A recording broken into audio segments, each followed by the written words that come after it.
sun sets, I come alive. The world keeps running, but I stand still, obeying your command, Yahuwah's will. No working hands, no toilet ground, only peace and joy abound. A day of rest, a gift so true, Yahuwah, I delight in you. Shabbat shalom, a time of peace, a Kodesh sign that will not cease. I lay it down, I leave it all, and in your presence I stand tall. No buying, selling, just pure delight in Yahuwah's rest from evening light. A day for worship, a time to be with family close and heart set free.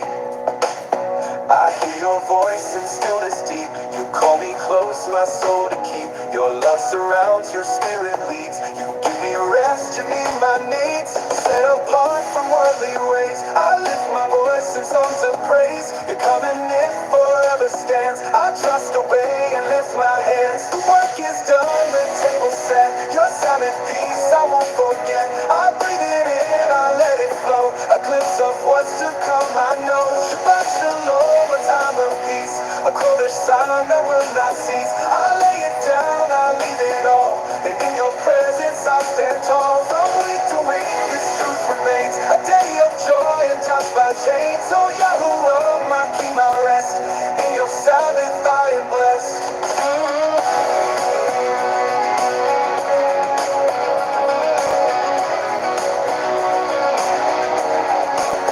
No buying, selling, just pure delight in Yahuwah's rest from evening light. No buying, selling, just pure delight in Yahuwah's rest for hearts set free.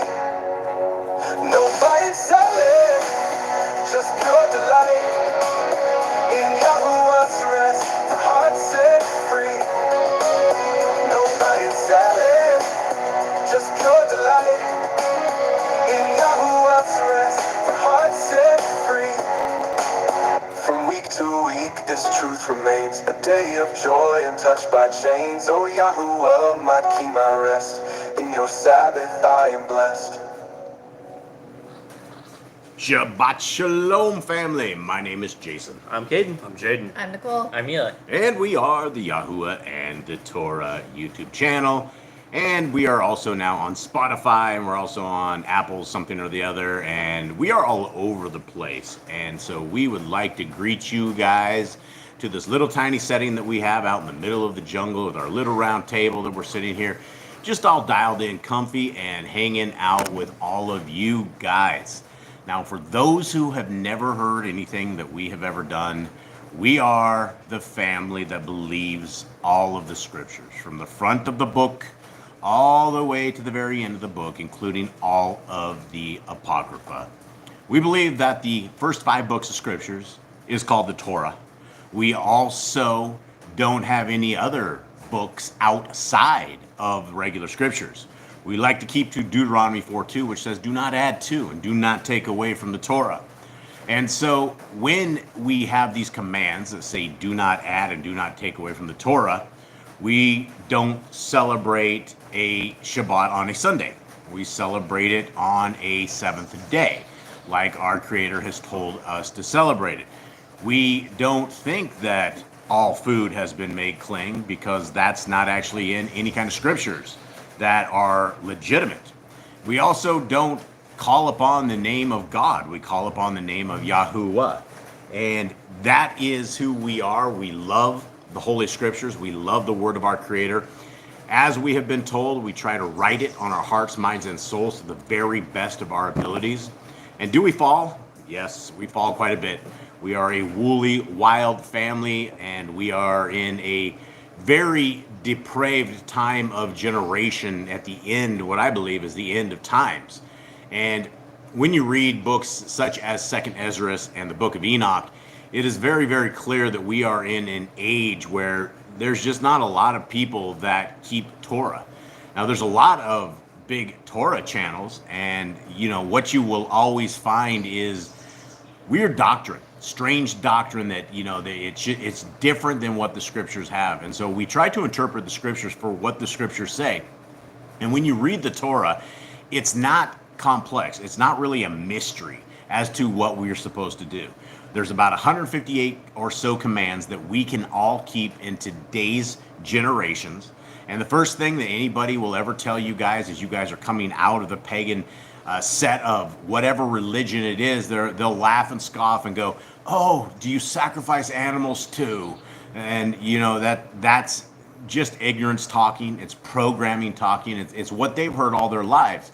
As they go to these first day man-made temples, they get programmed. They get indoctrinated. They end up with traditions of men and dogmas of not truths that are what has their lives completely thinking that salvation is an easy path, thinking that salvation is once saved, always saved, and the Creator will never let anything snap you out of His hands, when it's very clear in Scriptures in of itself that if you, Eli, please pet Josh so he stops cutting me.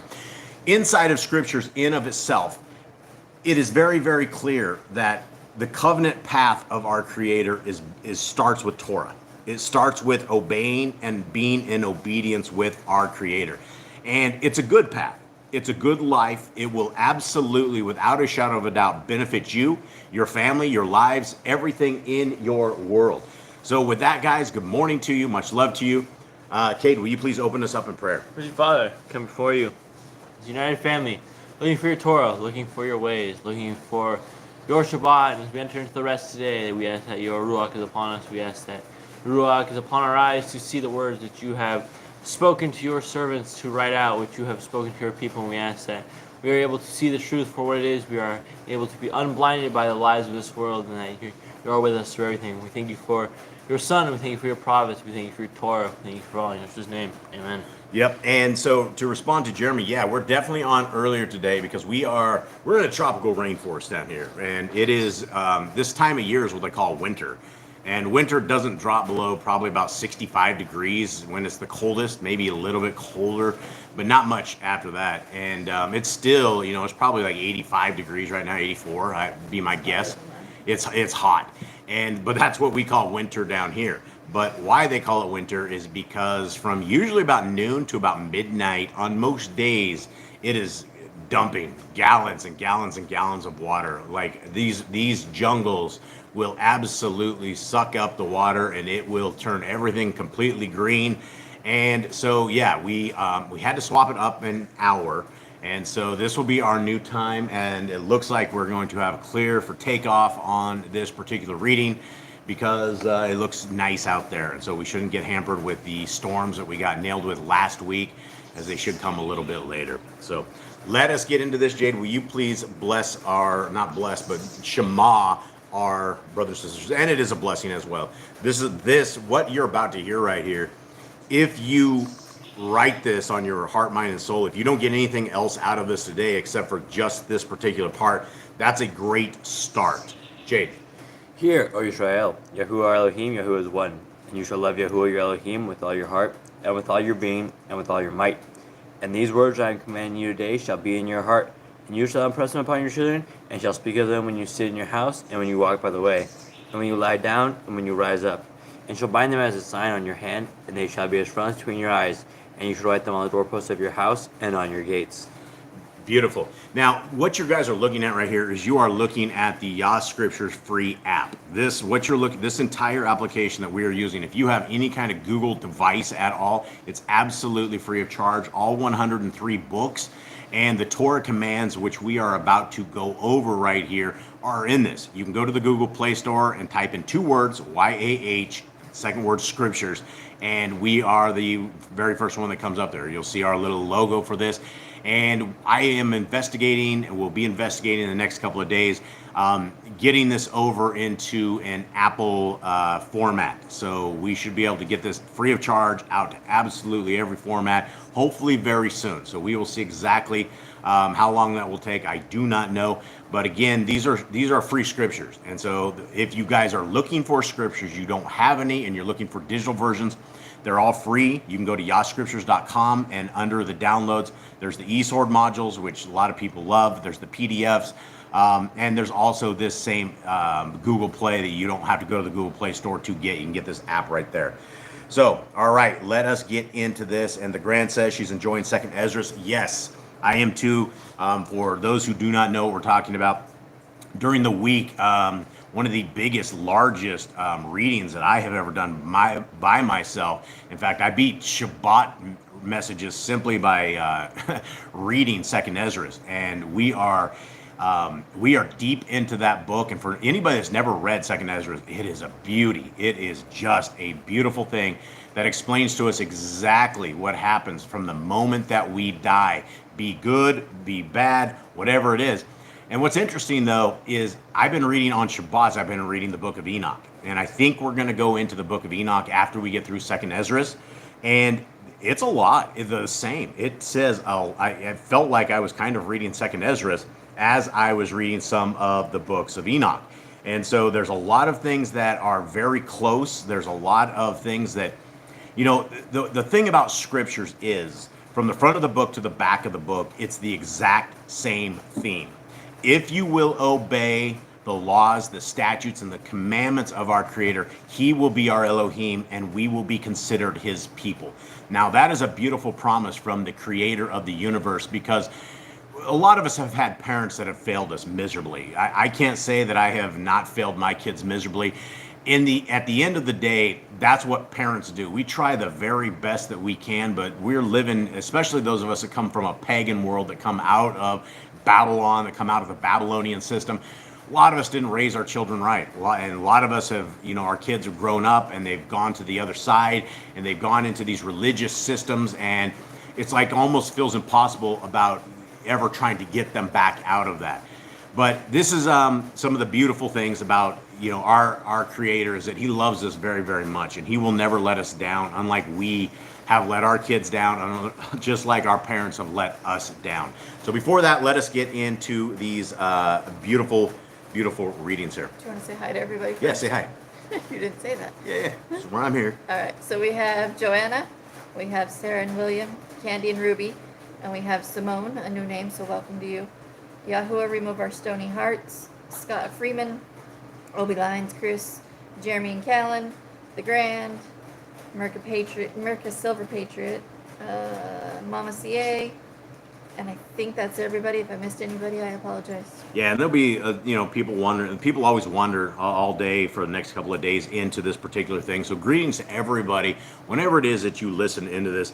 And Chris has said, he says, I noticed it's one of the few apps in the Play Store that doesn't collect user information from the user. And that's the thing about us. We have always, we've been fighting for the privacy of the people, not just here, but also on another platform we have, 153news.net. And it's one of these things that, we live in an information age where there's zero privacy. People are always like, well, I should get a VPN, or I should do this or that.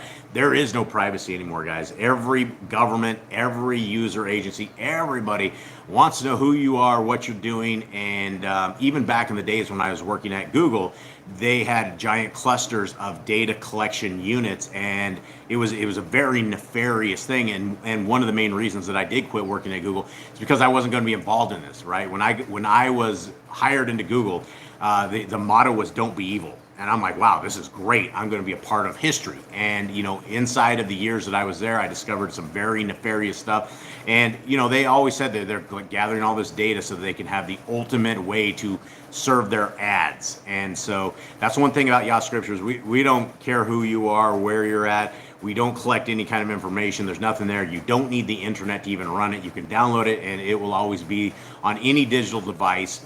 And, a lot of people are like, well, the end of the world is here. We're not going to have this kind of stuff.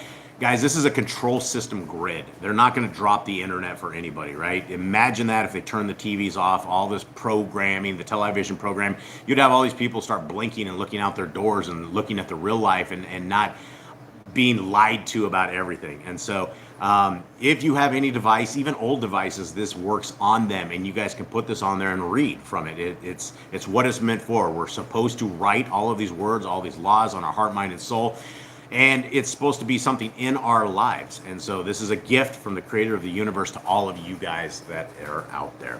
Okay, let us roll into this. Here we go. So what we're going to go over right here, guys, is the Torah commands. There's about 158-ish or so commands that all of us can keep today. These are beautiful. Guys, we have been lied to when people say this is nailed to the cross, when this is fulfilled to the point you don't need them, or Jesus came and killed the laws. That never happened, right? None of this ever happened. And, you'll have a couple of books in the New Testament that, it's hard to understand. And even Peter gives us a warning about Paul's writings. And so if you guys are one of those people that are like, well, we live in grace, it's all grace, grace, grace, grace, grace. It's not what it is. It's all about obedience, and that obedience will lead to grace, right? When Messiah says, depart from me, you who work lawlessness, that's not the grace people are looking for, right? They're like, well, we can sin to win, we can do whatever we want, it don't matter. And that's the world we live into. And it's real easy to be saved in this religious system when in fact it's, salvation comes from fear and trembling. It comes from, reading our scriptures, obeying this, guys. This is a walk. This is not just a thing that we do on a Shabbat, but this is a thing that we do every single day of every part of the week, of every part of the month, the year, decades, right? This is what, when we impress this upon our children, this is what we're supposed to do. So this is why we feel it's very important that we read these Torah commands every Shabbat, and we read them slowly and meticulously. And, my hope and dream is that, you guys listen to this enough that you guys can just spout these out, right? Be fruitful, multiply, replenish the earth. And you guys know these because we have given you guys this muscle memory and this repetitiveness. So here we are. Let us begin. Here we go. Be fruitful. Multiply. Replenish the earth. Subdue it. Having made over the fish, fowl, and every living creature. Slow down there, Eli. Let's go slow, buddy. The earth bearing, and every tree is for food. Man and woman should build their own families. Master sinned. Every cling-moving thing that lives shall be food for you. Do not eat the blood. Walk before me and be perfect. Guard Yahuwah's covenant, laws, statutes, and commandments. Okay, and we just did this book of Second Ezra, the one that I'm doing, has become on a channel that I have, my main J Boss Man channel. I usually get like 25 views or something. This particular, the Second Ezra one, it ended up with 1,000 views, and I didn't get a lot of subs from it, but I did get a whole bunch of hate mail and a whole bunch of stuff. And one of these things that I was trying to explain to these guys is that this commandment right here has been reiterated to us so many times, over 58 times in the Old Testament, the first 5 books alone.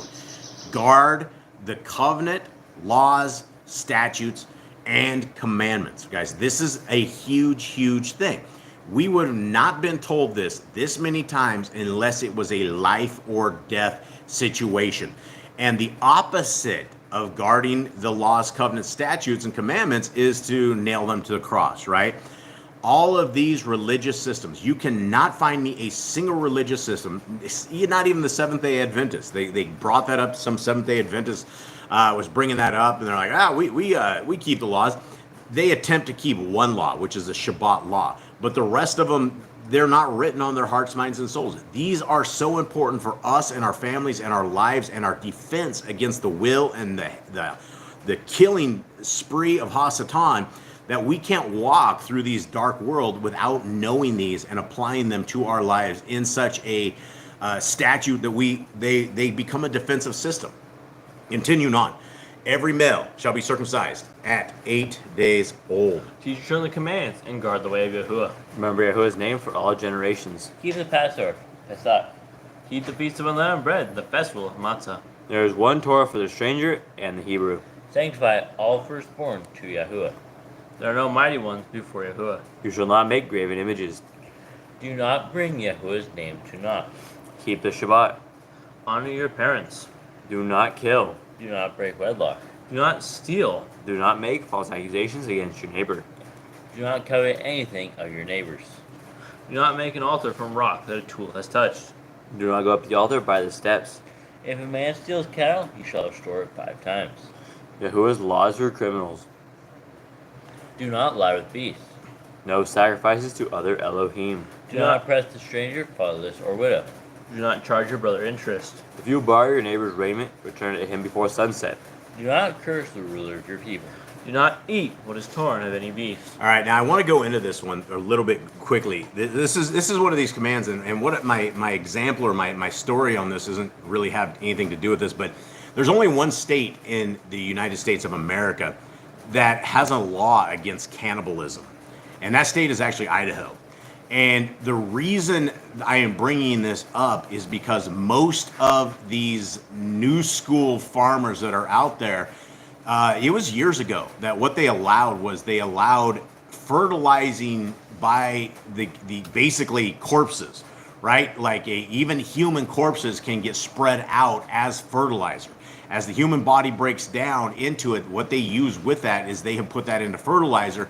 So as dark as this is going to sound, a lot of people are actually, eating things that are torn of beasts, right? They're torn up.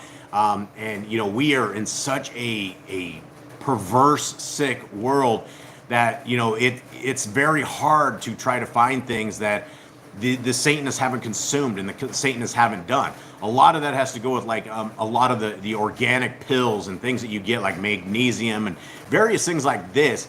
They'll put pig inside these gel capsules, and inside of gelatin there's pig. They try to contaminate everything that we have.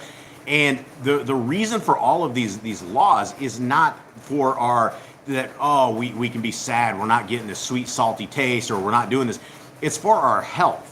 Our Creator says that our bodies are the temple of the Most High, and in our bodies is where our Creator and His Son should be living, right? We have them in our temple by being obedient children. When we are obedient, then we are walking that Torah as it should be walked. And that's when the Ruach HaKodesh is going to be a part of everything that we have.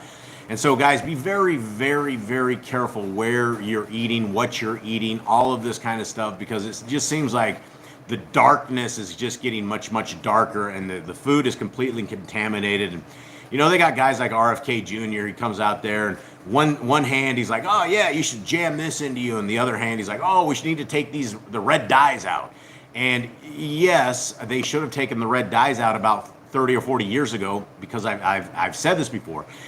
Yellow 5, yellow 6, red 4, red 40, blue 1, blue 5, all of these dyes that are in things like M&Ms and Skittles make you stupider every single bite. They either make you stupider or they give you cancer, and it's just it's a war on the temples of the Most High. And so we need to protect ourselves to the very best of our abilities and try not to consume this evil food. So let's continue on. No false reports. Do not follow a multitude of evil. Do not judge unrighteously against the poor.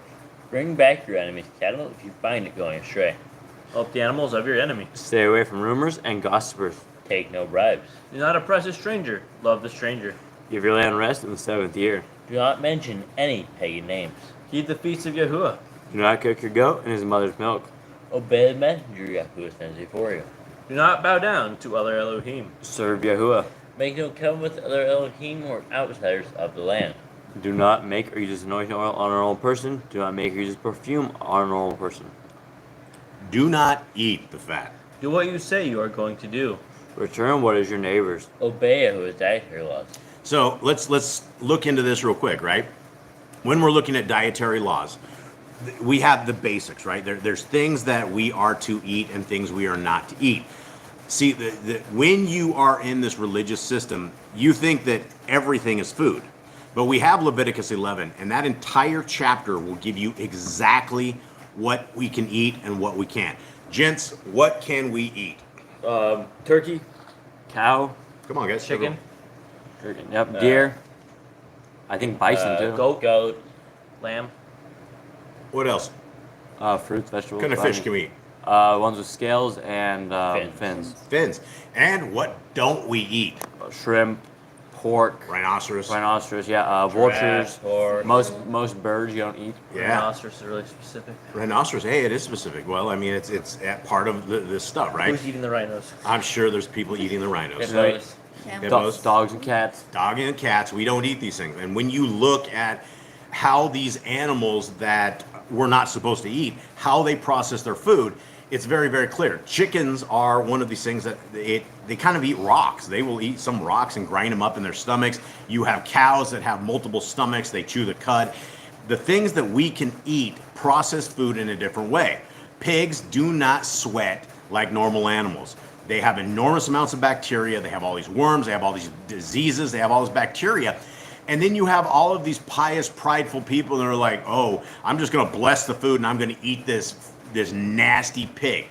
A lot of people have said that the actual pig came from basically the Nephilim. Like it was altered back in the days. And, for whatever reason, people cannot get off their pork. Boy, howdy, when you want to hear why the Gentiles rage, tell them they shouldn't be eating their pig, and they will scorn you, they will laugh at you, and they will sit there and eat their pork rinds and pork chops as you are the laughing stock of their little temples. And so we have to be careful about what we eat. And so, this is why getting educated in the Torah leads us to be able to defend ourselves against the hands of Hasatan. And the hands of Hasatan are always trying to get us to ingest this bad food, bad stuff, jam us up with stuff, all of this stuff. So be careful, guys. Take care of your bodies. Take care of your health. It's very, very important. Okay. Anything that doesn't chew the cud or split the hoof. Yeah, that's it, right? It has to have a split hoof. What is it, guys? What is the split hoof? Split hoof and chew the cud. Yeah. Please split hoof. Like pigs don't have a complete split hoof, I think. Yeah. Horses. Oh, pigs Horses- do have split hoof, but they don't chew the cud. Yeah, same with horses. Horses chew the cud, but they don't. But have a split hoof. Camels don't have a split hoof, but they chew the cud. Yeah, and I see the Grand talking a little bit about bacon. Bacon is a style of I don't know how to say that word, charcuterie.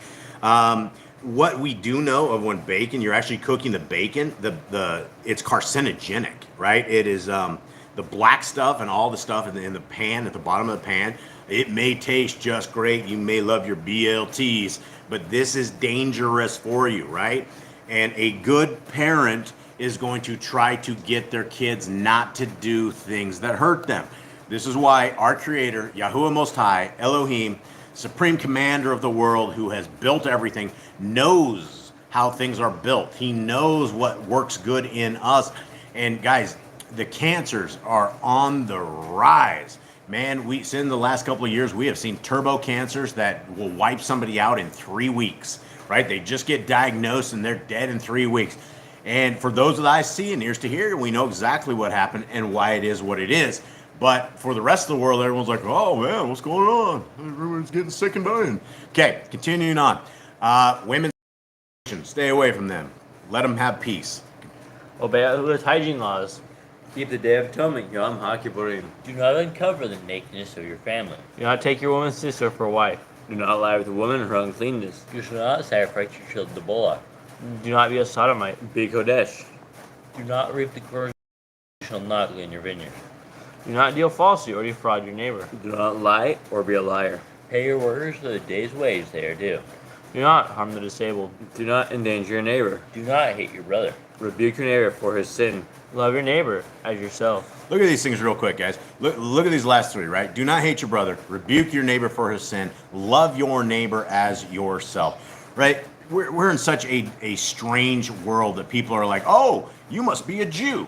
And we're like, no, you don't want to be a Jew. Because in the actual books of the actual religion of Judaism, you can absolutely hate your neighbor, right? You can hate somebody. If they are not of the lineage that they believe the lineage is of Judaism, the people in there, then you are considered a goyim.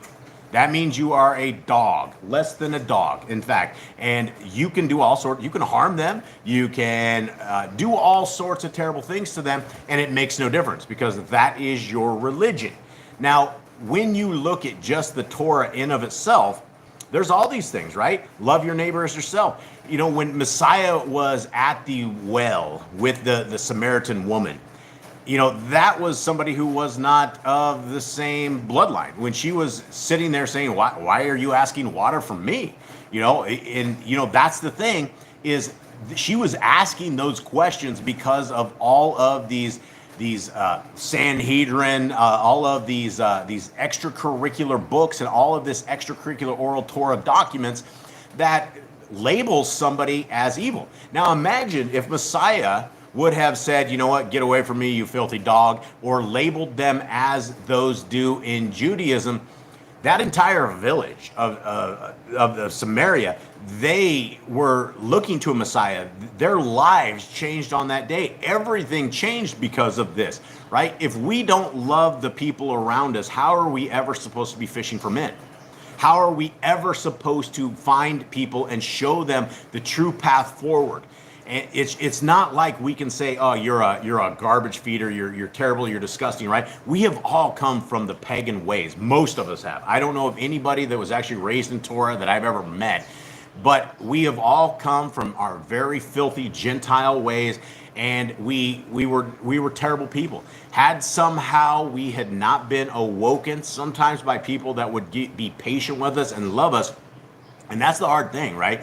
The programming of religion kicks in anytime that you're trying to show these people love. When you tell people that all food has not been made clean, that legitimate food is found in Leviticus 11 and non-legitimate food is found in Leviticus 11, it makes them angry. And their first thing is they're going to pick up rocks and chuck them at you. They're not very nice, but we have to get over this, and we have to realize that we don't need to be like the sons of thunder. We don't need to call down fire and brimstone on those who chuck rocks at us. We have to be lovers of the Torah, and the Torah is we need to love our neighbor. This is why it's important. The Torah is very clear about calling out evil and destroying evil from amongst our midst, separating ourselves, and we have to love those who are able, because at some point, if you're planting a seed and you think somebody's vile or disgusting or nasty, and you're like, nah, I don't even want to deal with you, I don't want to talk to you, you've missed your opportunity of fishing for men. And that is what our Messiah has called us to do, is to minister to all of the world and give everybody the opportunity that can have this opportunity. All right, continuing on. Roll on, fellas. Do not diverse your cattle. Do not mingle your seed. Do not mingle linen and wool. Do not lie with a taken woman. Do not eat the fruit of the trees for 3 years. Do not practice sorcery. Do not round your beard or the corners of your head. Hear, hear. Do not cut yourself for the dead. Do not get tattoos. Do not prostitute your daughter. Do not defile your temple. Do not consult the medium. Respect your elders. Have correct weights and measures. Do not walk in the manners of the nation. Keep the feast of first fruit, Shavuot, Omer count, Pentecost. Keep the feast of trumpets, Yom Teruah. Keep the feast of goat, Shemini Atzeret. If you blaspheme the name of Yahuwah, you shall be put to death. If you kill your neighbor's animal, you must give him another. Repay injury for injury. Confess your sins to Yahuwah and repay who have trespassed against. Honor the Obel, the Jubilee year. The Torah of being Nazir. Wear zizit on the four corners of your garments. The laws of whoever touches the corpse. Follow Yahuwah's Torah of inheritance. The law of keeping your oath to Yahuwah. Do not add or take away from the word. Guard your soul. Guard your soul seems pretty simple, right? We got 3 words right here, and when you look at this, when you look at the religious system that is out there, the last thing that religion does is have you guard your soul, right? You're guarding the pocketbooks of these fat old ministers that are sitting up on top of this 501c3 church that tells you lies and tells you how to get into heaven, and they tell you about this rapture bus that Jesus is going to be driving, and you are going to be raptured whether you want to be raptured or not because you made a decision at 8 years old, right? That is not guarding your soul. Guarding our soul is reading our scriptures every single day, not just reading them, writing them on our hearts, on our minds, on our souls, and walking them. This is what we should be about, right? It's all about works. And the programming with the Christians will kick in, like, oh, you'll never get to heaven with works. And then you explain to them, well, how did Abraham, Isaac, and Jacob make it then? Because they never had a Messiah till way later. They knew about the Messiah, but this is how we prove our obedience, the same way that we do to our earthly parents that we have. If they tell you not to go out in the car and you jump out the window at 11 o'clock, start the car up and take off, there's some bad things that are going to be happening if you're found out, right? The same thing with our Creator. He wants us to obey His ways. That's how we guard our soul. We circumcise our hearts. We cling up our lives. We cling up our mouths. We cling up our minds. We do not allow ourselves to sin against the Most High. And that's hard to do, right? I'm preaching to the choir on this, and I'm also preaching to all of us here because we're a rambunctious house. We're constantly trying to put ourselves in check. We live amongst the Gentiles. We have to run businesses amongst the Gentiles. And so, especially where Jaden, he works on computers all the time. And he runs into people with just very vile things on their computers all the time. And so as much as I've tried to protect him from all of the things in this world, him simply having a business of fixing computers, it leads to corruption. And so we have to be careful about what we see. And once you cling that bell, once you go and you sell your soul to pornography, once you have this porn problem, or you are committing mass adultery against your future wife or against your current wife, or women doing the exact same thing. Pornography goes with both men and it goes with women, and it is a corruptible destruction visual of death. It is not something you want to do, and it's all fake. And I'll give you a little bit of hint. A lot of these people are trannies. And so when you guys are thinking about all that trash, these people are not pure. They're STD-ridden, filthy people, and it's violating the kingdom of Yah and violating your heart, mind, and soul. You can't undo even one action with pornography, even one little incident. You cannot undo it. It's not worth it. Stay away from that stuff. And that goes down to the next one, which is learn to fear Yahuwah. And when we're in subjection and fear to Yahuwah, we're going to be very upset when we know we are upsetting Him, because we don't want to fall under the hand of our Creator. He's made us. He can completely destroy us if we have not learned our lesson. Continuing on, fellas. Shall love Yahuwah with all your heart. You bind the laws upon your hand and the frontlets between your eyes. Write the laws on your doorposts. Do not tempt Yahuwah. Do what is right and good in the sight of Yahuwah. Do not be afraid of your enemies. Remember Yahuwah. Circumcise your heart. Cleave to Yahuwah. Swear by His name. Destroy graven images. Do not make an idol of Yahuwah as the pagans do to their Elohim. Rejoice in all Yahuwah has blessed you with.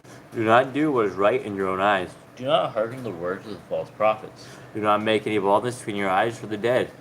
You shall not eat any abominable thing. Pig, catfish, horse, zebra, rhino, giraffe, all those things, right? We don't fry them up and eat them. That's the things that clean up the poop. They eat the scavengers, they're janitors, they're, shrimp. Those things are all janitors. When you eat that giant pus pocket in your mouth, it's all coated with breading. You're just like, smash. It goes like a little burst in your mouth. That is a hormone pus pocket that you have now ingested. And these things can clean up a bucket of contaminated water in under a couple of weeks. You can put them in a completely plagued up bucket of water, and these shrimp will clean that up to that water is actually clean and drinkable. And they're good. They have no problems at all. They're not going to get sick. But if you would have drank that water prior to putting the shrimp in there, you would have died. So think about that. Okay, continue on. Do not harden the words of false. Oh, no, we're done with it. You shall give to a stranger clean food that dies of itself, but you shall not eat of it. Give tithe of your increase of seed year by year. Laws at the end of the 7-year release. Do not borrow from the nations. Do not harden your heart, nor show your hand from the poor. Guard month 1 of Yahuwah's calendar. 3 times a year, all males shall appear before Yahuwah. You shall make judges and officers in all your gates. Do not plant Asherah poles near the altar. There must be 2 or 3 witnesses. Hearken to the prophet who is chosen. A prophetess of Deuteronomy. Do not remove your neighbor's property lying. How deals with false witness among Torah keepers. The first child is get double portions. If your brother's cattle or clothes are lost and you find them, you must return them. A woman shall not wear pants to a man, nor a man wear pants to a woman. If you find a bird's nest with the mother and the babies or eggs, take the babies but not the mother. If you build a new house with a flat roof that will be lived on, you must put a railing around it.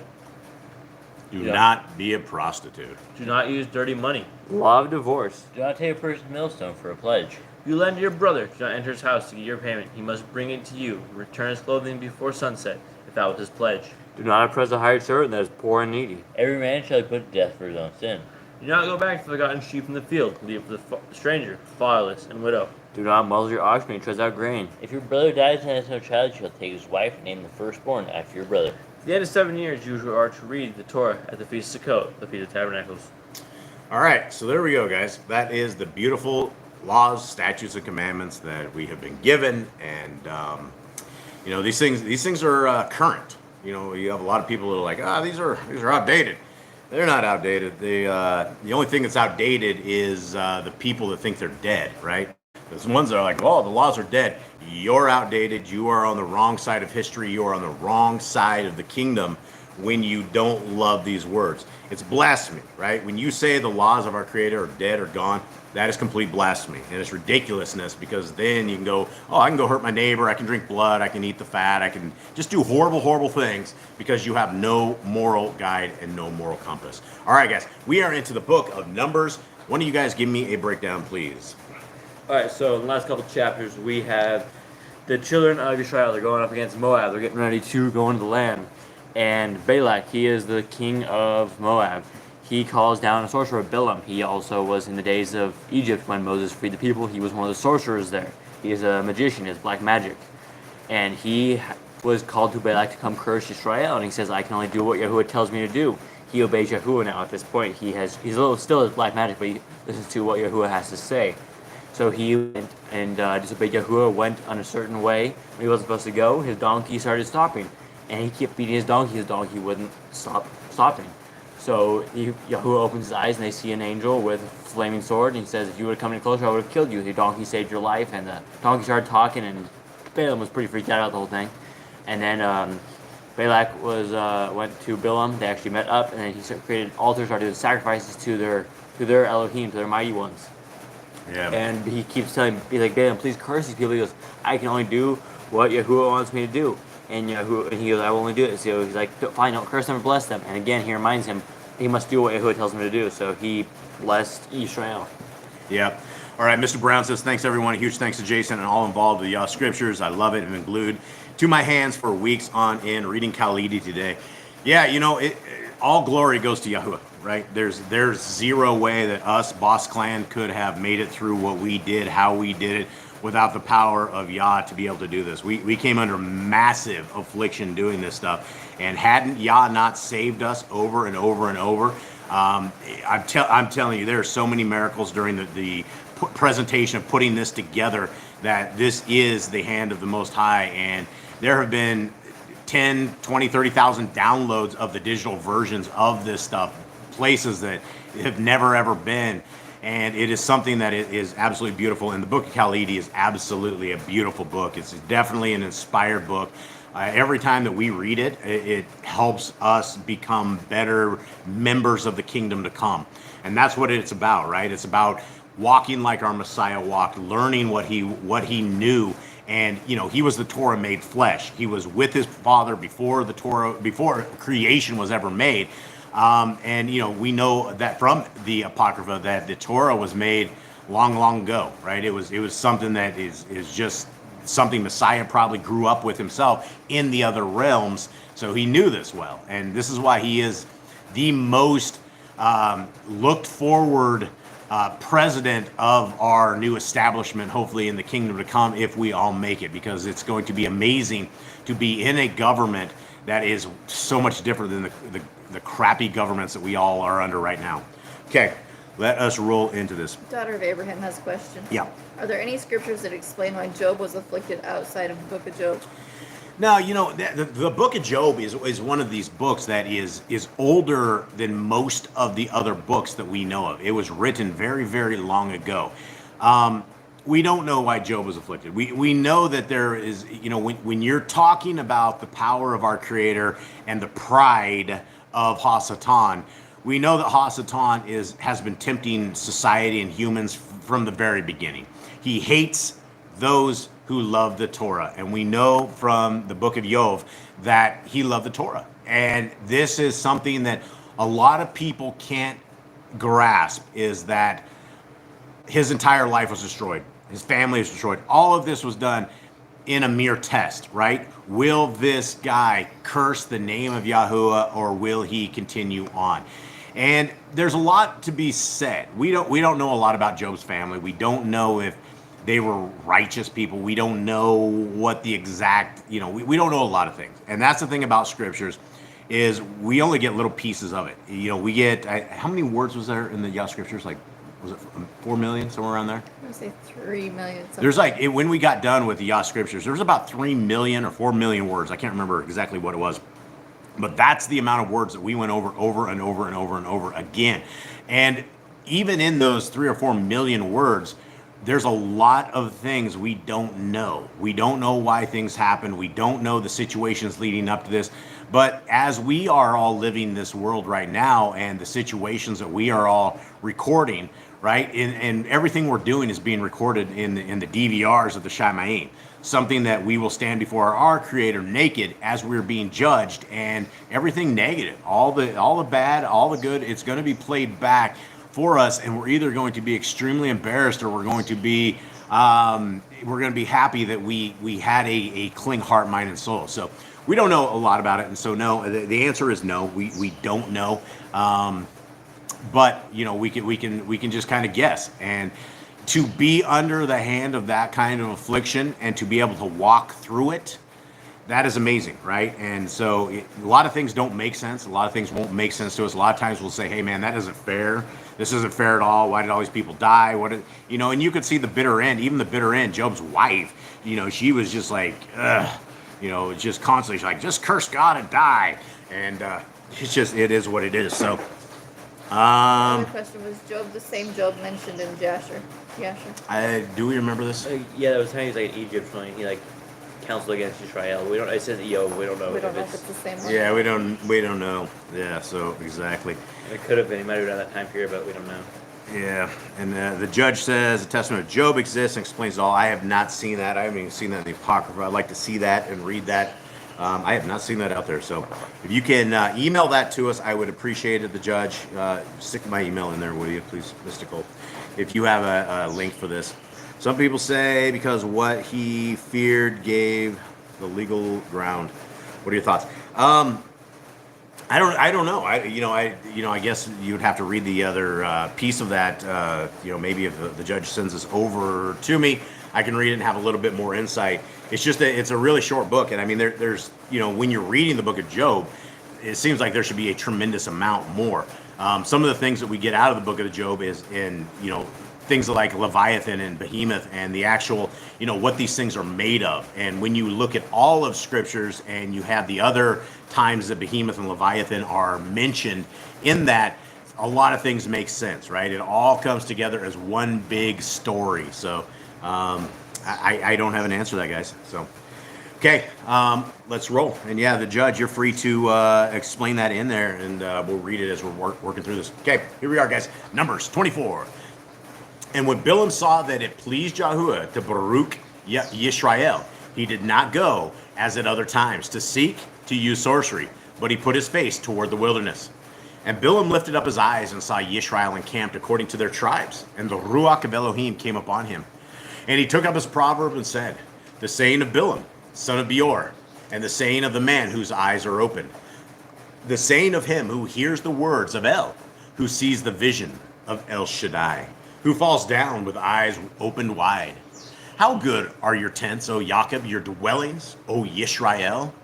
Like the wadis that stretch out, like gardens by a river, like aloes planted by Yahuwah, like cedars besides waters. He makes water flow from his buckets, and his seed is in many waters. His sovereign is higher than Agab, and his reign is exalted. El, who brought him out of Mitzrayim, is for them like the horns of a wild ox. He devours nations, his enemies, and he breaks their bones, and he strikes through with his arrows. He bowed down. He lay down like a lion, and like a lion, who would rouse him? Baruch is he who barak you, and cursed is he who curses you. Then the displeasure of Balak burned against Bilam, and he struck his hands together. Balak then said to Bilam, I summoned you to curse my enemies, and see, you have kept on baraka these 3 times, and now flee to your place. I said I would greatly esteem you, and see, Yahuwah has kept you back from esteem. And Bilam said to Balak, did I not also speak to your messengers, whom you sent to me, saying, if Balak should give me his house filled with silver and gold, I am unable to go beyond the word of Yahuwah, to do either good or evil of my own heart. What Yahuwah speaks, that I speak. Now, this is interesting here because this guy is a sorcerer, right? This guy is somebody that in Torah that if we ran across them, we would pick up the stones and kill them. You know, we are told very clearly what to do with witches, warlocks, sorcerers, all these people that play around with the dark arts. They're not supposed to exist in our lands. And that's one of, you know, the Torah commands. We don't let a witch live. And so this guy is still able to see that Yahuwah lives and listen to Yahuwah and is unable to go against the hand of Yahuwah, even though he's an evil dude. 14. And now, see, I'm going to my people. Come, let me advise you what this people is going to do to your people in the latter days. And he took up his proverb and said, the saying of Bilam, son of Beor, and the saying of the man whose eyes are opened, the saying of him who hears the words of El, and knows the knowledge of the Most High, who sees the vision of El Shaddai, who falls down, with eyes opened wide. I see him, but not now. I observe him, but not near. A star shall come out of Yaakov, and a scepter shall rise out of Yisrael, and shall smite the corners of Moab, and shall destroy all the sons of Sheth. And Edom shall be a possession, and Seir shall be a possession. Enemies, and Yisrael is doing mightily. And a ruler shall come from Yaakov, and destroy the remnant of Ar. He then looked at Amalek, and he took up his proverb and said, Amalek was first among the nations, but his latter ends is to perish forever. He then looked on the Canaanites, and he took up his proverb and said, firm is your dwelling place, and your nest is placed in the rock. But Canaan is to be burned. Till when does Ashur keep you captive? And he took up his proverb and said, oh, who lives when El does this? And ships shall come from the coast of Kittim, and they shall afflict Ashur, and afflict Ever, and so shall Amalek, and he also perishes. And Bilam arose, and left, and returned to his place, and Balak also went his way. All right, so there we go. So that's what we have. Jumping into chat real quick as we're looking at this. So I heard Loch Ness Monster reference Aleister Crowley, who had a house lock. Yeah, I don't know, Mr. Brown, on that. That's possible. These Satanists are always, they're always up to something, right? Aleister Crowley, one of the most wicked people there's ever been. You have Jack Parsons. You have the entire, you know, the construct of NASA was invented because of Operation Paperclip. So, you know, the scriptures are very, very clear that we are not on a spinning, wobbling, flying around ball, that we are stationary, we are firm. You know, you have all of the regular scriptures, and you also have the Apocrypha. And the Apocrypha is very, very clear, especially Enoch, especially 2nd Esdras, that our Creator has created everything to be things revolving around us. And you will have people, it's just like, you know, space and NASA and round ball Earth, it's just like a religion. And people get indoctrinated into it, and they can't get out of it. And so that's the programming. Okay, here we are, Lucas 6. Somebody give me a breakdown. So we are in the early days of the Messiah. He is still collecting his disciples. He's teaching. He's gone around teaching. In the last one, he healed the paralyzed guy. He's been teaching. He has been going around. He also found 4 of his first disciples. He found Simon, Andrew, James, and John. And he did miracles for them. They just went with him, and he went and healed paralyzed people. He's already angered the Pharisees by first forgiving sins. So he is on his way to making more enemies. Okay, and let us get into this. Luke is an amazing book. All of the Torah is simply amazing. I think all of the scriptures is simply amazing. You know, I had somebody that was, they were messaging me on the book of Esther. They're like, Jason, why did you guys include the book of Esther into Yah Scriptures? And, you know, it's one of these things that I think all scripture is meant to study and for edification and for learning. And, you know, we don't have anything in scriptures that takes us against the Torah, right? That's the thing. You can take maybe the words of Paul, who come way later. And, you know, for anybody that has not studied Paul, most of the historians that have studied the actual Greek writings of Paul they all agree that it was not, all these books were not written by the same guy. And back in the day, if you were going to write a letter and ever have any kind of weight behind it, you wouldn't sign your name Edmund, right? You're not going to sign it Bob or, Ishmael. You're going to sign it with somebody who was there, Shaul. And so when we're looking through these books and you have all of, 7/8 of the scriptures that say we need to be obedient, that there's a remnant, that there's a covenant, that we have a covenant path, and we can be a part of this kingdom to come. And then you get to Paul, and his writings are hard to understand. And Peter says, oh, Paul's writings are very hard to understand. Don't get mixed up, go in the wrong direction because you don't understand what this guy is saying, right? You even have Peter, the rock, Kepha, who is the legend of a lot of the stories of the Basora. He gives us a warning, right? And so, there's tricks and traps that are set up inside of scriptures. And we have to make sure that we are completely on track, on path, and you don't get weighed away.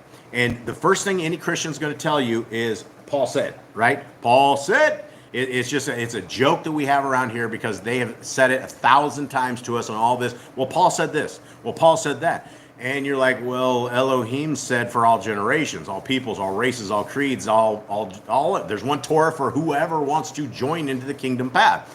There's not another set of laws. It's and we run into these guys like the Black Hebrews. I don't know if you guys have ever run into the Black Hebrew group before. There's a lot of them. And they're like, oh man, this is the white people are the devil, or there's only one set, and these are the people here and there. Guys, that is more doctrine of demons. That is these people that have never read their scriptures. They do not understand when a mixed multitude came out of Egypt. There were millions of slaves. There were all these black, brown, yellow, green, whatever people. They were all part of of Yah's people. They were not of the lineage of Abraham, Isaac, and Jacob. They were the smart Egyptians, the ones that saw all of the plagues come down, and they decided to themselves, like, these guys are going to get smoked. Let's get out of here. And the only requirements that they had to have were they needed to fall into line, the same things that we all need to fall in line to. So for any of these people that are any color of any kind, be it white man, black man, or whatever, that tell you there's only a certain lineage or a certain line or anything of the sort, they're liars and they do not know their scriptures at all. Okay, let us roll into this. Basically back to the book of Esther. There's nothing, and there's nothing inside of the book of Esther that would lead us to not keeping commandments, right? What you get out of the book of Esther is you get another traditions of man. You get Purim, right? And that's the thing that all the Jews of today, everybody keeps this thing. It's one of these things. It's not an appointed time. It's not something that we are told in scriptures to keep. It's something that the hand of our Creator saved His people again, and so they started celebrating more traditions of men. And to this day, there are so many people with so many different traditions of men, but yet they don't keep the appointed times of our Creator. Okay, let us roll. Luke 6. And it came to be on a Shabbat that he went through grain fields, and his Talmidim were plucking the heads of grain and were eating, rubbing them in the hands. And some of the Pharisees said to them, why are you doing what is not right to do on the Shabbat? Okay. This is what you have to understand about the doctrines of men, is that you have to understand that when you are in the Judaism, when you are into these this thing, when these guys came out of captivity after 70 years in captivity, they came out with a whole bunch of books. They came out with black magic. They came out with the Zohar, the Kabbalah, all of these oral Torahs. And if you don't know this, then things like this, like you couldn't even go into one of their buildings. There was fountains on the outside of their houses to where they would do a ceremonial hand dance, right? They would put their hands up and like wash it with one hand and take the soap or something and wash it with the other hand. It was a huge ceremony, right? This goes to all of this. You have the zoos of today that will hire the goyim to flip their lights on a Shabbat, right? That's how far it goes. You will have people that are out there instructing others that you have to rip your toilet paper prior to Shabbat because if not, you're working. What we know of Shabbat is it is a day of rest. It is not a day of persecution. Years ago, we ran into this guy that when Shabbat hit, he knelt in the middle of his house, he had all his lights off, and he sat there for a 24-hour period. And that was what he believed that Shabbat was. And that was his rest. He didn't want to turn lights on. He didn't want to move around. That was what it was. And that's tough stuff to deal with, right? A lot of tough stuff to deal with. And so we have to understand that Shabbat is not about creating enmity. It is not about creating more work by not doing certain things. We are in an age of technology that, to kindle fire, I know a lot of you guys out there do cook on Shabbat. We as Boss Clan, we see from scriptures that we are not to cook on Shabbat. Miss Nicole takes all of Friday off and she cooks on that day. And the closest that we have to kindling a fire is in a crock pot where we'll sit it to warm with the meals of the day before. Other than that, it's all muffins and things like this that don't have to be heated up or anything of that sort. But back in the day, to kindle a fire, you got to get some sticks, and it's not easy, right? If any of you guys have seen how to make fire with a stick, you're sitting there. By the time you're done with it, it is hard. You're sweating it up. It is, you're burning stuff to get this a flame kindled and stuff like that. It's not easy, which is why we've been told not to kindle fires. So what these guys were saying, these rabbis, these Pharisees, were that they saw the Talmudim, they saw the disciples walking through a field, and they grabbed a handful of grain and they just rubbed it together. And when you rub it together, for anybody that's never done this, like wheat or barley or anything of the sort, when the barley and the wheat is complete and it's ready to be harvested, you just basically just gently put it into your hands, and all the little beards and all the little pieces, the burnable stuff, the stuff that becomes straw, it just falls out of it, right? It's not something that you're going to break a sweat. It's not something you're grinding a ton for. And we know that our Creator has given the edges of the fields for those who are broke, right? In the land of Yisrael, there was always a place for those without food that they should have been fed. But the Pharisees, they were all on top of this, and they were like, hey, what you're doing isn't right. And so 3, Yahushua answering them said, have you not read what David did when he was hungry, he and those who were with him? How he went into the house of Yahuwah, took and ate the showbread, and also gave some to those with him, which is not right for any but the Kohen to eat. And he said to them, the Ben of Adam, the son of Adam, is the Adon of the Shabbat. Now, this is a tripping point for a lot of people. A lot of people are tripping out on this. The Christians will go, oh yeah, Jesus is my Sabbath, so I can have a Sabbath day on a Sunday. And they will literally tell you that, and they have no idea what they're even saying. And all you can really do is feel sorry for them, because when you try to explain to them, the Sabbath day was never changed. We are in cycles of sevens, and we have been in cycles of sevens since the day of creation, right? And I know there's a lot of these people that are on these solar calendars, and I'm not going to chuck rocks at anybody that is trying their very best to find the way of our Creator and keep His appointed times. But if you are not in a cycle of 7 and your month or your year changes by a day and you have an 8-day week, you're breaking a commandment. That's just the way it is. There's nowhere in scriptures that ever tells us that we have an 8-day week anywhere. It's 7 cycles of 7s and 50s. That's and this is our Creator's very, very smart to put all of this stuff together. Okay, continuing on. 6, and it came to be on another Shabbat that he entered into the congregation and taught. And there was a man whose right hand was withered. And the scribes and Pharisees were watching him closely, whether he would heal on the Shabbat, for them to find an accusation against him. Now, if you were in the days of Yisrael back in the days, the Pharisees and Sadducees were like the cops, right? These guys were, they see something going on, they're like, they come and arrest you, or they would come and indict you for something. They would do some, if you get under the hands of the Pharisees, they will take you to school. And so you had to be very, very careful about these religious zealots that they had everything figured out, right? They thought they had everything figured out. 8, and he knew in their thoughts, and said to the man who with the withered hand, rise and stand in the midst. And he rose up and stood. Then Yahushua said to them, I ask you, is it right to do good on the Shabbat? Or is it evil to save life or to destroy it? Okay, there's a couple things right here, right? Couple different things inside of this one sentence that we get out of this. Is it right to do good on Shabbat or to do evil? Okay, that's the question that all of us sometimes have to fall under. Sometimes there are things on a Shabbat that none of us want to do because we're used to our relaxing, we're used to this. Sometimes somebody gets hurt. Sometimes you get a call and somebody's in the ditch with the car flipped over or something of the sort. The question has to become, are we there to save life or to destroy it? And that in of itself really ticked the Pharisees and Sadducees off, right? They're like, oh no, because they play it by their own book, which their books are outside of the Torah as we know it. So that's the question you'll have to ask yourself in the times that something happens on a Shabbat that you're just very uncomfortable with. And every once in a very long while, it will happen to us. And that's the same thing. Sometimes our animals, some horrible thing happens on our animals or something of the sort. So continuing on and looking around at them all, he said to the man, stretch out your hand.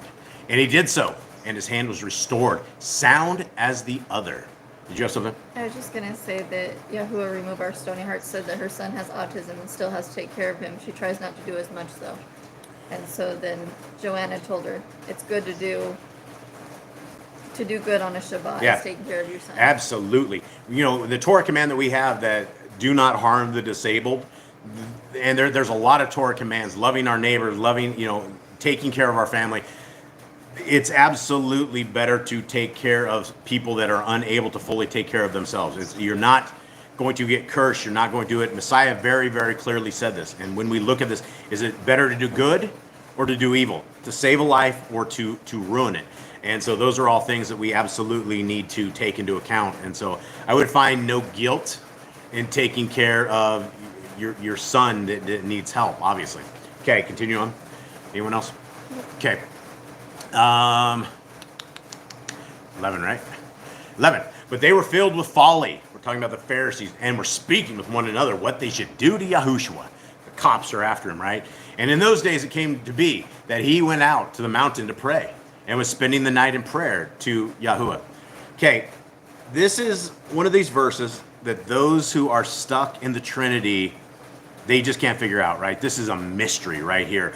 Why in the world, if you were Yahuwah and Yahushua was Yahuwah, Yahuwah was Yahushua, the same thing, right? If one was the other and the other was the one, why would you go out and pray? Why wouldn't you just think to yourself, what good would this do? Scriptures are very, very, very clear that our Messiah says he is not Yahuwah. Yahuwah says he is one. He tells us this, and again, because of the last video of Second Ezra's going kind of at least viral on a channel that hardly gets any kind of views at all, that's one of the things that came up right there, right? The Trinity, and everybody's yelling at me about the Trinity. Everybody's like, oh, you just can't figure this out, Jason. This is just not the way it is. Scriptures is very clear, guys, right? Why would our Messiah go this isn't one time. He goes away all the time to pray. There's always these times he wants to go alone. He wants to pray. He has a relationship with his dad, and his dad has a relationship with us. Same thing that we can have with our Creator. Why we have been given prayer and how we know how to pray. Our Father who art in heaven, right? This is the communication path that our Creator has bestowed for us to be able to get a hold of him and dial a friend and get something done. 13. And when it became day, he called near his Talmidim and chose from them 12, whom he also named emissaries. Shimon, he also named Kepha, and his brother Andrew, Yaakov, and Yochanan, Philippos, and Bartholomew, Matthiyahu, and Toma, Yaakov, and Kelef, and Shimon, the one called the enthusiast, Yahuda of Yaakov, and Yahuda from Kerioth, who also became the betrayer.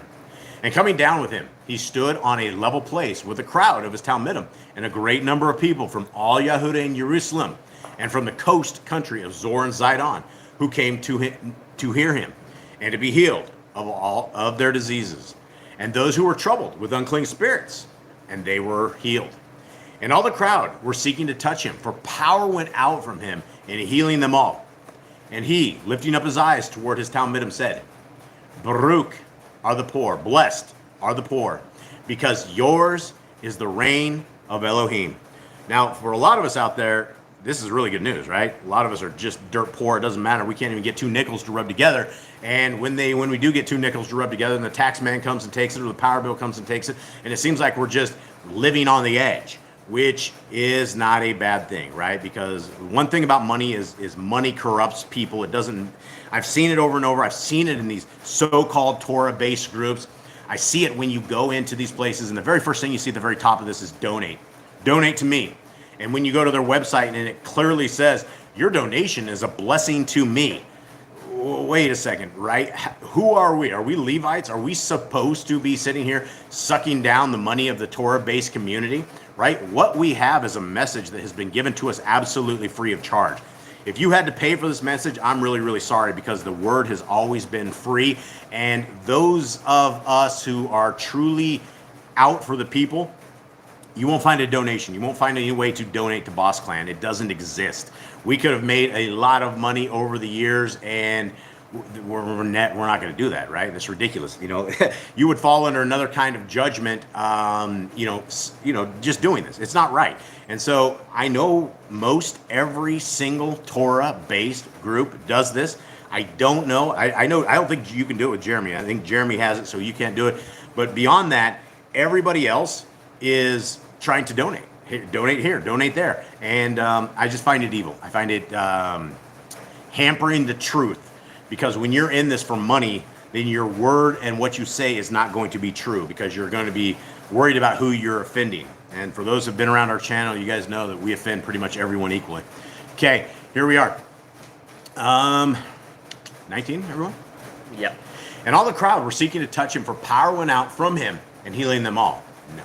And he, lifting up his eyes toward his Talmudim, said, no, Jade, we're not. 21. Thank you. Baruch are the poor, because yours is the reign of Elohim. Baruch are you who hunger now, because you shall be satisfied. Baruch are you who weep now, because you shall laugh. Baruch, blessed are you when men shall hate you, and when they shall cut you off and shall reproach you, and cast out your name as wicked, for the sake of the Ben of Edom. All of us, guys, I talk to all of you guys day in and day out when we do Yahuwah and the Torah, when we do our readings. I hear from a lot of you guys, you're all hated. I get it. We're hated as well, right? There's no way to make it through the correct scriptures without people saying you're a Pharisee. Oh, you're a Sadducee. And again, these people have no idea what they're even saying or what the Pharisees or Sadducees even were.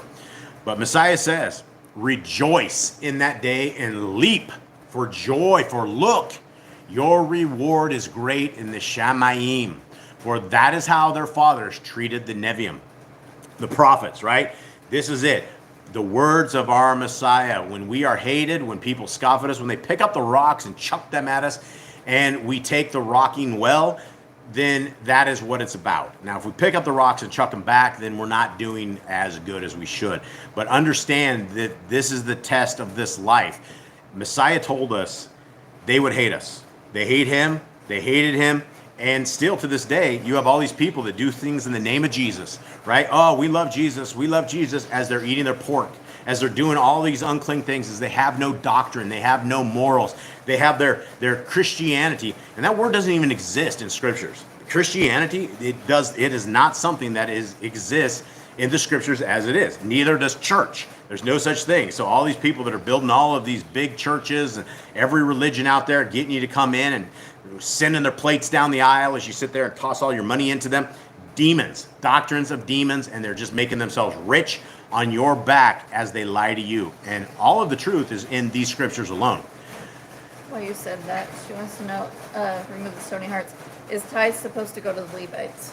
Yeah, that's the way the tithe was supposed to go, right? The money was never ever supposed to go to these fakers that are sitting there in these 501c3 churches of the devil. These people are just getting rich off your back. You have the Mormons, when you join the actual Mormon religion, and I had it out with the Mormons this week too as well. We ended up with them, and they hate me as well. When you join the Mormon religion, they actually put you on a tax bracket, and they tax you. And so they find out what your income is, and if you don't make your tithe for that month, they come and visit you, right? All of this stuff. So the tithing was always about the Levites getting food. The Levites were the intercessories between you and Elohim Most High. They were the ones who could properly do the sacrifices, not offer strange fire, and our jobs were to feed them, provide for them, give them pelts and things that they could use for clothes. That's what the job was. That's why the Levites never had an inheritance inside of Yisrael. They were supposed to have been taken care of. So people are always like, well, where do I tithe to? Go find some homeless.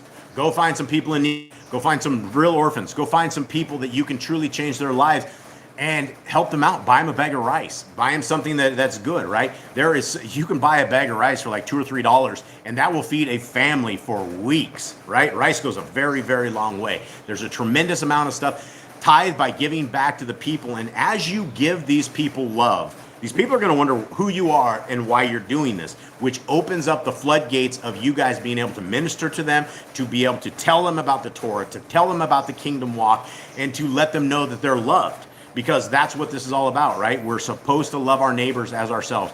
None of us have skipped a meal. Most of us haven't skipped a meal, right? But there's a lot of people out there that have skipped meals. A lot of people are unable to provide a couple meals for their kids.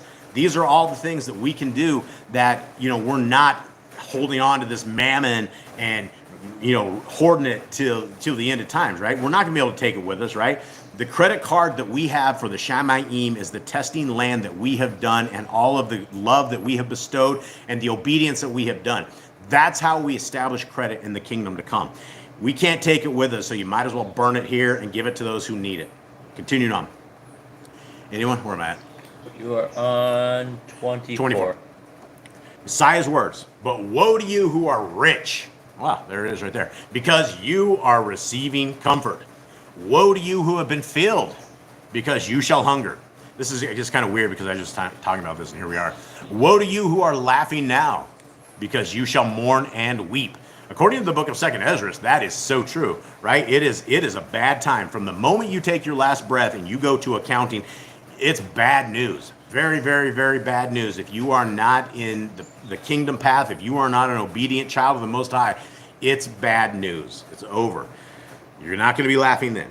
26. Woe to you when all men speak well of you, for thus their fathers did to the false prophets. Are you popular? Does everybody love you, right? Or are people picking up rocks and you got to keep ducking or you get whacked with rocks? 27.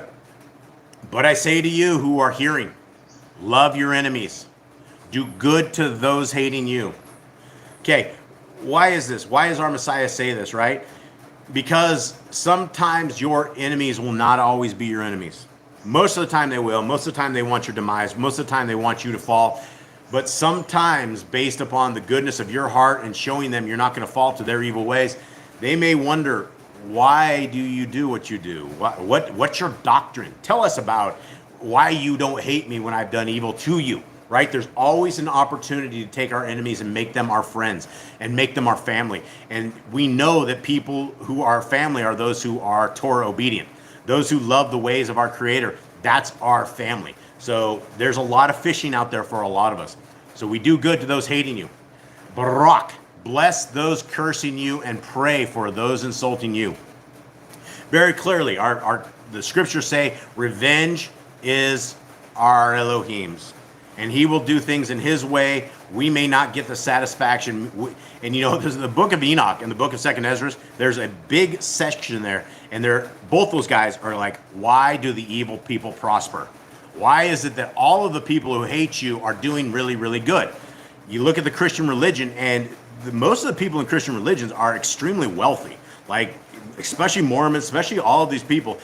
They seem, for whatever reason, to have a ton of money and to be able to be very content in their salvation and their works and all this kind of stuff, or their lack of works, because they don't need works in any kind of religions. But you just kind of wonder why. Why is it? But then you look at the power that Hasatan has, and the Hasatan is able to give people money.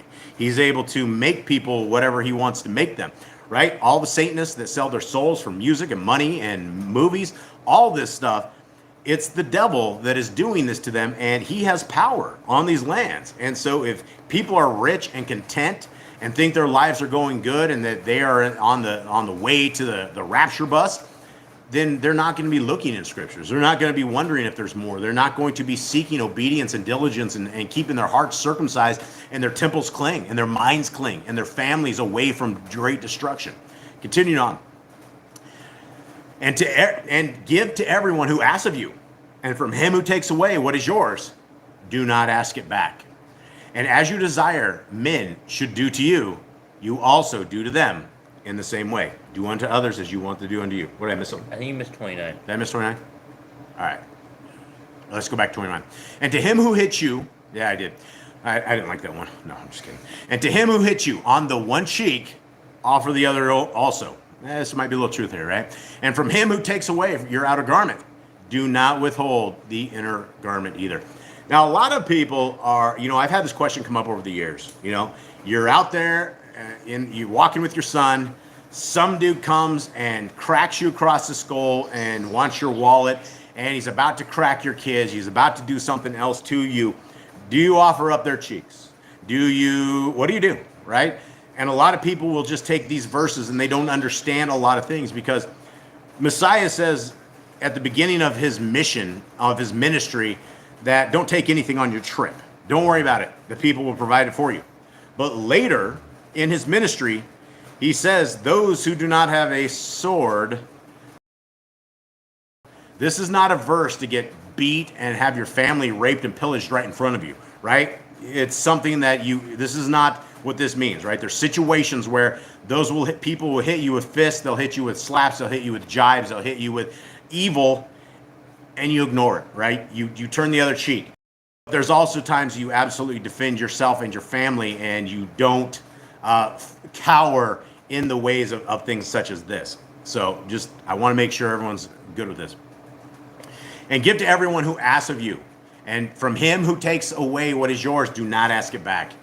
And as you desire men should do to you, you also do to them in the same way. And if you love those loving you, what favor have you? For sinners too love those loving them. And if you do good to those doing good to you, what favor have you? For even sinners do the same. And if you lend to whom you expect to receive back, what favor have you? For even sinners lend to sinners to receive as much back. Rather, love your enemies, and do good and lend, expecting not in return.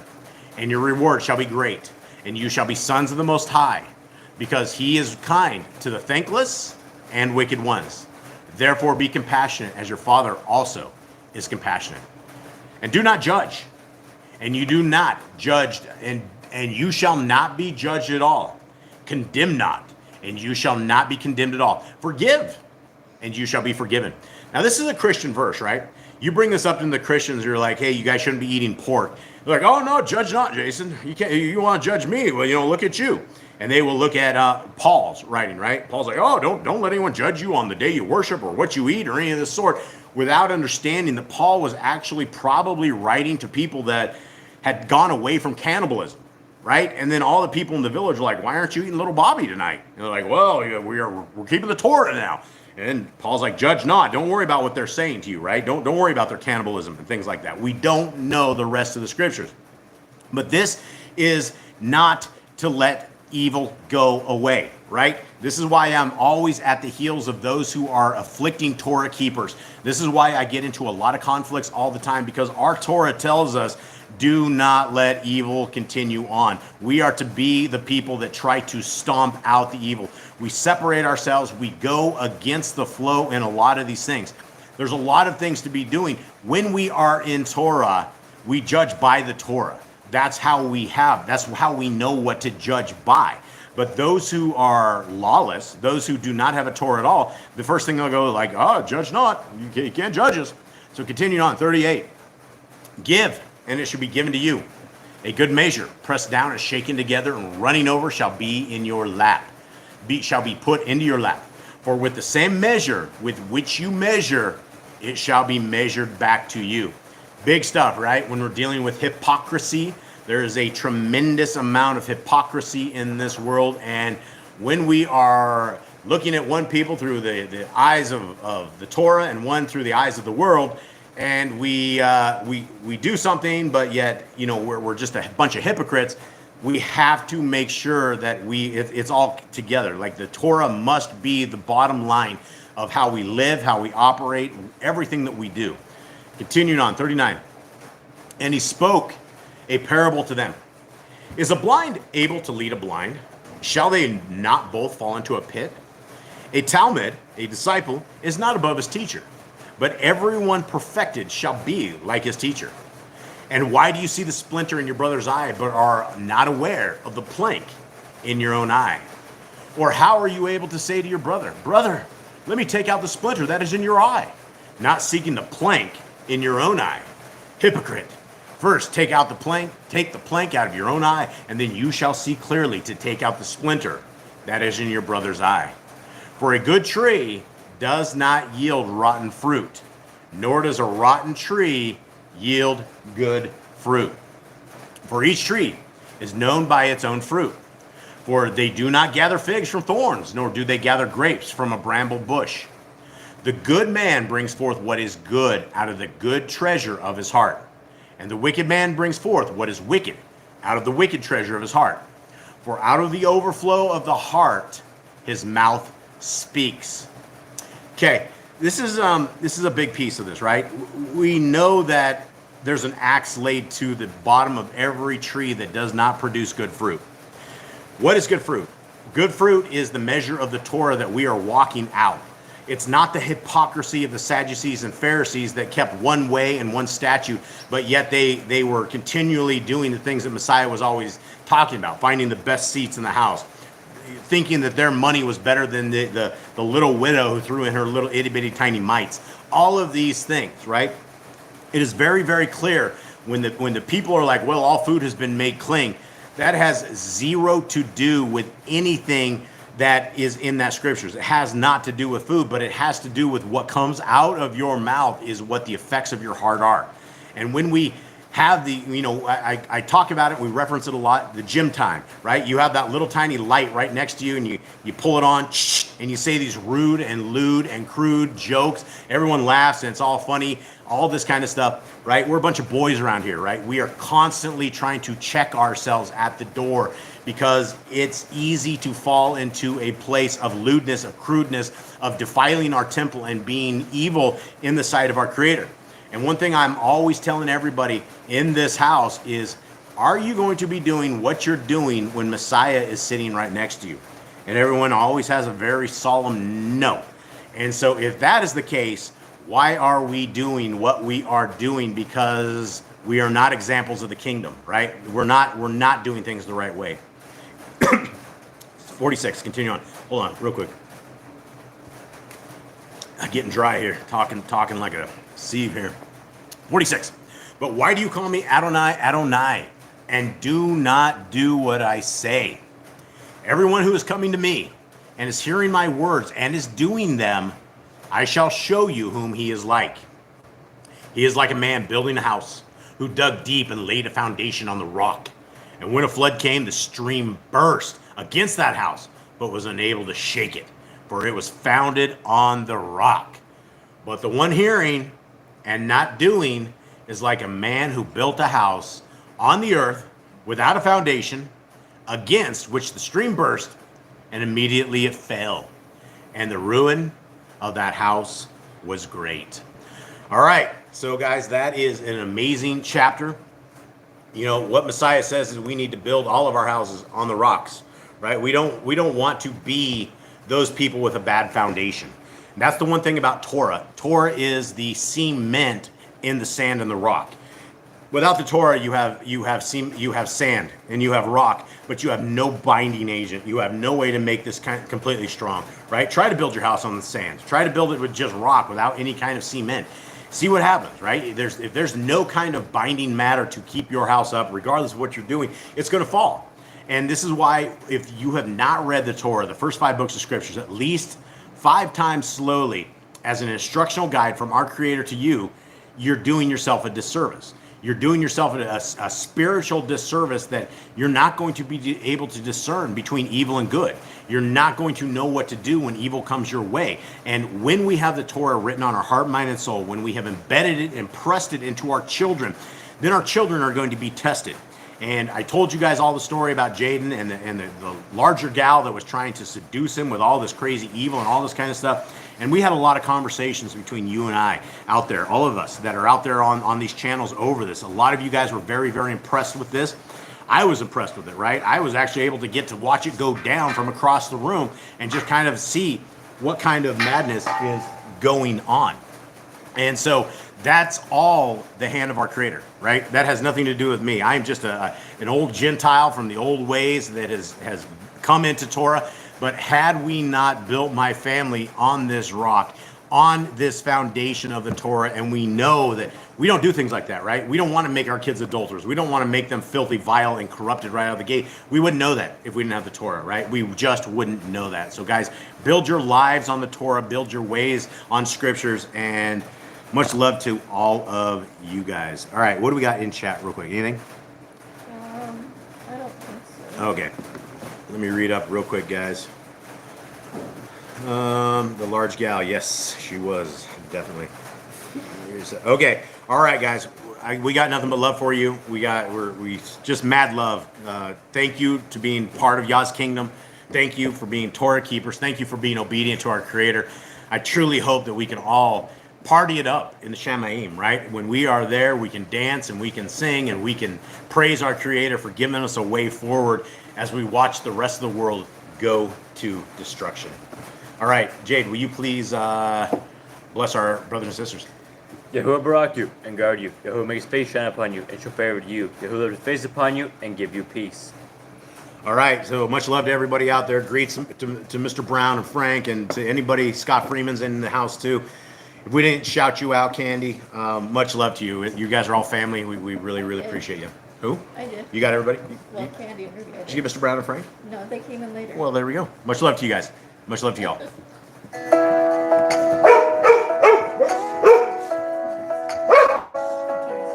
Walking steady on this road you made, every step guided by your ways. When I listen close, I understand all your truth held in your perfect plan. Rising higher than before, lifting praise from deep in my core. Lifting praise, Yahuwah, your presence sets me free. Dancing wild, 'cause you're all I need. My heart alive with pure delight as I move within your light. Dancing, praising, celebrating. Your ways are true and I'm not waiting to lift my hands to you.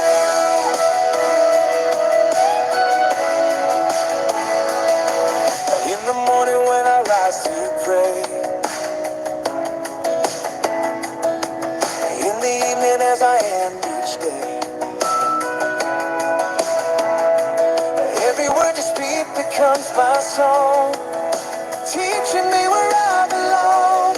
Rising higher than before, your truth is what I'm living for. Living for Yahuwah, your presence sets me free. Dancing wild, 'cause you're all I need. My heart alive with pure delight as I move within your light. Dancing, praising, celebrating. Your ways are true and I'm not waiting to lift my hands to you. I'm alive, your love surrounds me. Your love surrounds me. I'm alive, your truth has found me. Your truth has found me. Every day, every way, leading me, setting me found. Every day, every way, leading me, setting me.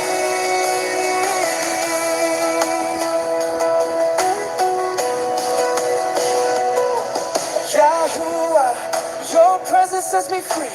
Dancing wild, 'cause you're all I need. My heart alive with pure delight as I move within your light.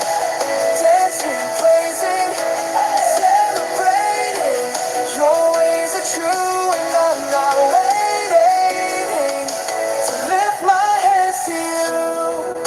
To lift my hands to you. Forever lifting praise to you.